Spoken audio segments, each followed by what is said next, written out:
Amados hermanos, muy bien, en esta oportunidad vamos a empezar con nuestro último avance del libro de Juan. No sin antes dar gracias a Dios por este tiempo.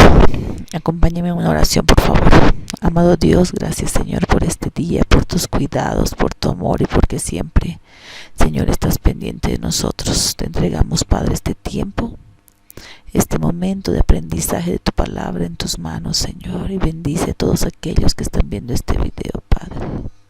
Gracias por tu amor y tu misericordia. En el nombre de Jesús. Amén. Bien, nosotros vamos a hacer un bosquejo como resumen del libro de Juan, en el que nosotros podemos entender que el capítulo 1 al 4 del libro de Juan hablamos de los hombres que creen en Cristo, y muchos de ellos son parte del discipulado de Jesús, no los hombres a los que Jesús ha discipulado. Hay personas también que no creyeron en Dios y que se los recalca claramente en el capítulo 5 al 12, hombres que no creyeron en Dios como los fariseos, muchos otros que se burlaban de él, obviamente por influencia de los fariseos, puesto que cuando Jesús hacía los milagros la gente empezaba a creer por las señales, como dice la palabra, ¿no? Muchos también de los que le seguían le fueron dejando, inclusive sus mismos hermanos tenían, ¿no?, el estigma, se podría decir, de que él fuera el Mesías. ¿Sí? Los fariseos, como nosotros sabemos, eran líderes de aquella época, en los que van no solamente atentando contra el ministerio de Jesús, sino también contra la vida de Jesús. Caifás y el Sanedrín con los sacerdotes, con el concilio, que se ponían de acuerdo para poder desprestigiar a Jesús, es lo que se ve en esos capítulos. Sin embargo, en el capítulo 13 al 20 nosotros podemos ver la pasión de Cristo, que es desde que lo aprenden a Jesús, la crucifixión de él mismo y la muerte, y posteriormente la resurrección gloriosa de él, ¿no? Y el epílogo que se ve en el capítulo 21. Sin embargo, yendo más adelante, vamos a dividir esto en 4 partes. La primera parte habla de las señales que Jesús ha hecho aquí en la tierra, que está justamente desde el capítulo 1 del verso 19, porque anterior a esto es un epílogo, un prólogo de lo que es el libro de Juan. Si vemos del versículo 19 al capítulo 12, versículo 50, nosotros podemos ver esta primera parte que refiere a las señales. Entonces estos 12 capítulos habla prácticamente de Juan el Bautista y los primeros discípulos que Jesús fue los que tuvo en el ministerio. También su ministerio empieza con la conversión del agua en vino. Como nosotros sabemos, fue una señal en la que lo hizo en una boda, prácticamente por impulso de María, su madre en la tierra, ¿no? También la sanación del noble, del hijo del noble en realidad. Y la tercera señal a la que podemos hacer referencia es cuando Jesús sana al paralítico. La alimentación de los 5,000 también está en esta parte. Cuando camina sobre el agua podría verse la quinta señal. Y en el capítulo 7 nosotros reflejamos la fiesta de los tabernáculos, que menciona claramente en el versículo 2 del capítulo 7, referente a la fiesta de los tabernáculos en las que Jesús estaba participando, y en los debates de los fariseos. Esta es una sexta señal que nosotros podríamos ver cuando sana al hombre ciego entre los fariseos. ¿Cómo es posible que este hombre haga esto?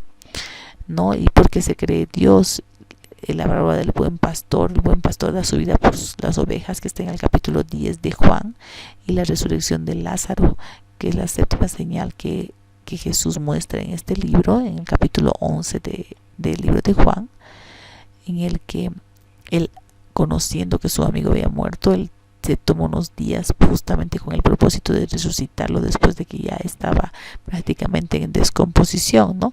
Y el capítulo 12, que hablando de esta primera parte en la que hemos resumido, podemos ver el inicio de la última semana del ministerio de Jesús en la tierra.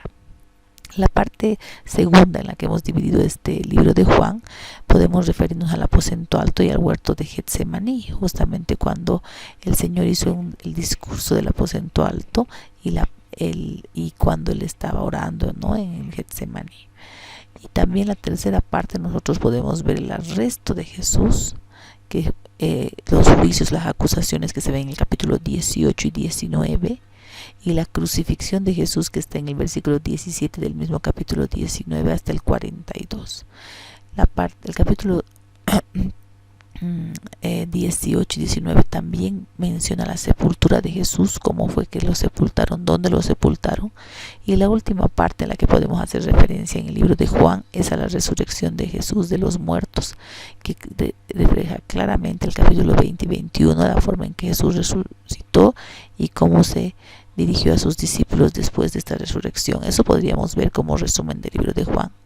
Sin embargo, podemos verlo también por lugares, ¿no? Podríamos dividir en 5 partes, puesto que el ministerio de Jesús, si nosotros vemos acá que están enumerados, tenemos Galilea, Samaria, Betania, Efraín y Jerusalén, por donde Jesús ha estado predicando, y prácticamente acá está Galilea en el número 2, Samaria está acá, o sea que él recorría todo este sector.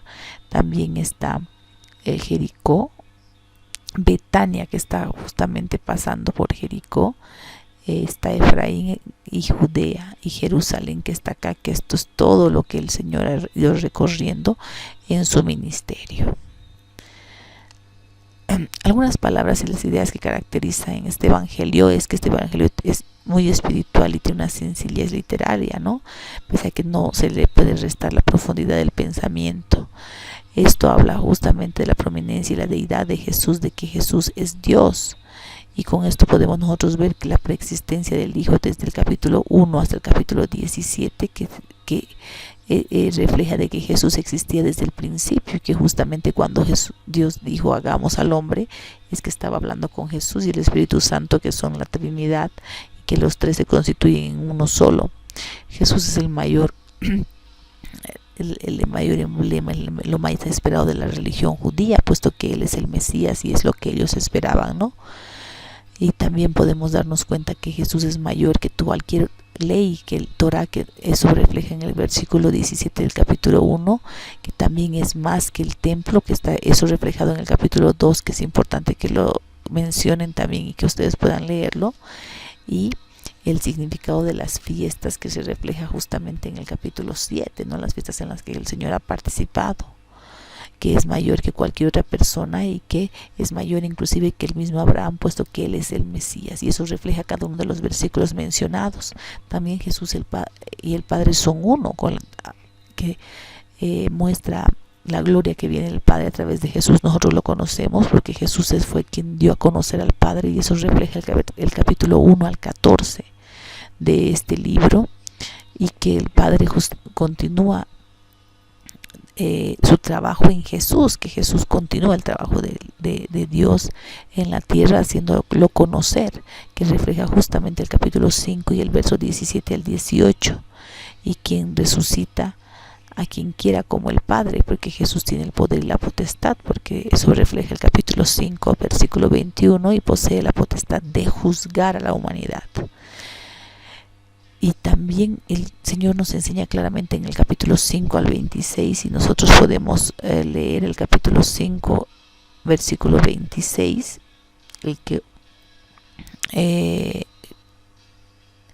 23, perdón, el que honra al Hijo, el que no honra al Hijo no honra al Padre, porque justamente dice para que todos honren al Hijo como honran al Padre. El que no honra al Hijo no honra al Padre al que le envió, dice el versículo número 23. Y Jesús tiene vida en sí mismo como lo tiene el Padre, y justamente dice en el 26, porque como el Padre tiene vida en sí mismo, así también ha dado al Hijo el tener vida en sí mismo. También hablamos de que Jesús es el camino, la verdad y la vida, y nadie viene al Padre si no es por Él, que no hay ningún otro mediador.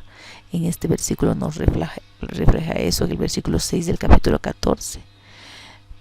También que acepta la adoración como Dios, como a quien le corresponde, que nosotros podemos ver en el capítulo 9, en el versículo 38, que refleja esto. Lo leeremos por favor, que dice: y él dijo, creo, Señor, y le adoró. Y justamente como él recibe adoración, como el Padre, ¿no? También los milagros de Jesús en este libro son mencionados como señales, ¿sí? Y hace referencia a 3 Pascuas de las fiestas judías nacionales que están mencionados en el capítulo 2, en el 6 y el 13, y la fiesta de los tabernáculos que hemos visto en el capítulo 7, versículo 2, la dedicación que tenía Jesús en el 10:22 y el festival no identificado que está en el capítulo 5:1. En el capítulo 5, versículo 1, por ejemplo, justamente dice: después de que estas cosas había una fiesta de los judíos y subió a Jerusalén. Aquí no indica qué fiesta era la que se manifestaba en el capítulo 5:1, por eso le hemos puesto una fiesta que no se identificaba. Sin embargo, describe la manera especial del ministerio de Jesús tuvo en Judea. Cuando vimos nosotros el cuadro, es que Jesús estaba también por Judea, y podemos ver que Jesús muestra un aspecto muy interpersonal entre el ministerio con las mujeres, las samartanas y las que eran los gentiles, no los que no eran judíos. Los más grandes eventos mencionados dentro del libro de Juan se ven plasmados en la boda de Canaán, en la mujer samaritana cuando se encontró en el pozo y le dijo el Señor que las verdades de esta mujer con respecto a su vida, la alimentación de los 5,000 que hemos visto como una señal, cuando sana al ciego de nacimiento, la resurrección de Lázaro, que ya lo mencionamos, que está en el capítulo 11, y la unción de Jesús en el capítulo 12, junto a la entrada triunfal que tuvo él sobre el burrito cuando entró a Jerusalén y lo recibieron como a rey, ¿no? El capítulo 13 también está en la última cena y cuando él lava los pies a sus discípulos. Posteriormente a eso, ya el capítulo 18 y 19 refleja el arresto, el juicio y la muerte de Jesús.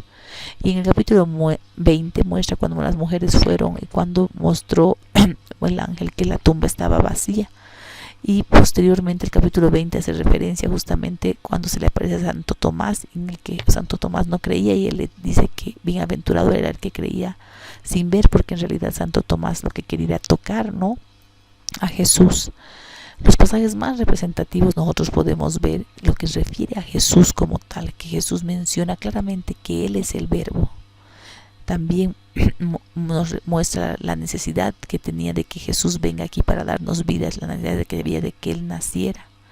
Y el versículo más maravilloso que puede haber es San Juan 3:16, en que nosotros claramente sabemos en que dice San Juan 3:16, que es el famoso versículo: porque de tal manera amó Dios al mundo que ha dado a su único Hijo, para que todo aquel que en él crea no se pierda, mas tenga vida eterna, ¿no? Ese es el que nos lleva a muchos a los pies de Jesús, porque nos muestra el amor de Dios para con nosotros, ¿no?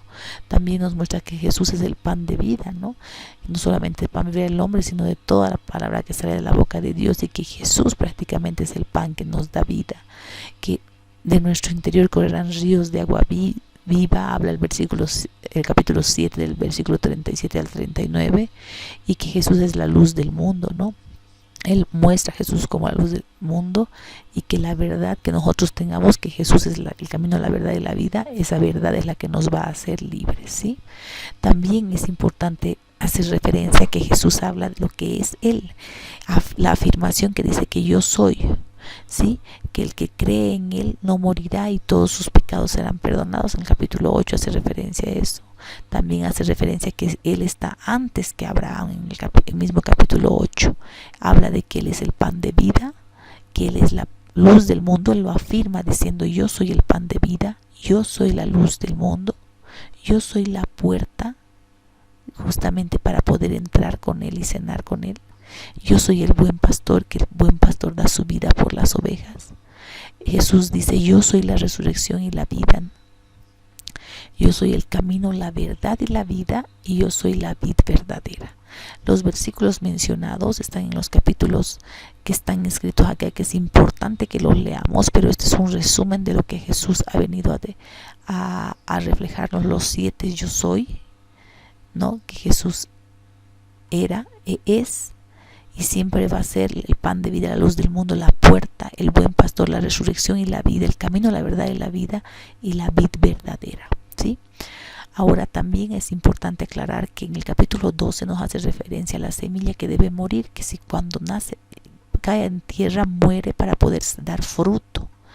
Y algo tan maravilloso que pasa y muestra la humildad de Jesús y su mansedumbre, que Jesús, como dándonos ejemplo, lava los pies de sus discípulos. También refiere a la venida del Espíritu Santo y la oración en la que realiza el Señor intercesora por él antes de su muerte, pidiéndole a Dios que quite esa copa de él si es que era su voluntad. Sin embargo, que siempre se haga la voluntad de Dios y no la de él. Y la conversación que tuvo con Pedro acerca de que Pedro, ¿me amas?, que le preguntó 3 veces, y en la que le dijo que si realmente lo amaba, lo que tenía que hacer es apacentar sus ovejas. Y eso habla justamente del amor que nosotros podemos tenerle a Dios, que si no apacentamos sus ovejas, pues no estamos demostrando el amor que le tenemos, porque eso es lo que el Señor pedía. Pedro, ¿me amas? Piali, ¿me amas? Juan, ¿me amas? Elías, ¿me amas? Apacienta mis ovejas. Es importante, amados hermanos, que nosotros estemos al servicio de la iglesia del Señor, pues las ovejas no son de ningún ser humano, sino de Jesús mismo. Ha sido un placer compartir con ustedes, aunque un poco resumido, de este libro.